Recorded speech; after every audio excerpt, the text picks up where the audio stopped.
বন্ধুসকল, মই মৃন্ময়। আপোনালোকে যিখন ইয়নৰ কথা কৈ আছিলোঁ, সেই ইয়নখন আজি দাদাহঁতে ল'লে।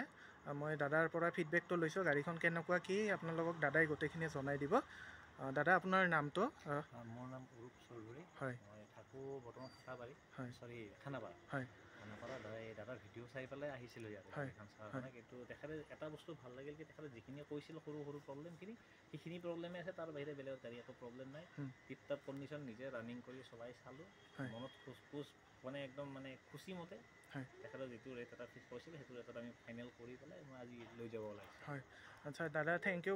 মোৰ ভিডিঅ' চাই এনেকৈ আহিলে, আৰু আপোনাৰ ফিডবেকটো মই নিশ্চয় ভিডিঅ'ত মাধ্যমেদি ৰাইজৰ আগত উপস্থাপন কৰিলে আপুনি এনেকৈ মোক আশীৰ্বাদ কৰক, আৰু চেনেলটো ছাবস্ক্ৰাইব কৰি ৰাখিব, আৰু লগ বন্ধুসকলকো জনাব এনেকুৱা কম দামতে যদি গাড়ী লাগে তেতিয়াহ'লে মোক কণ্টেক্ট কৰিব।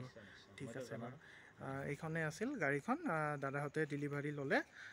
গতিকে আপোনালোকে পৰৱৰ্তী গাড়ী যদি ল'ব খোজে তেতিয়াহ'লে মোক কণ্টেক্ট কৰিব, আৰু গাড়ী আনিলে মই নিশ্চয় আপলোড কৰিম। আজিলৈ এৰিছোঁ। ধন্যবাদ।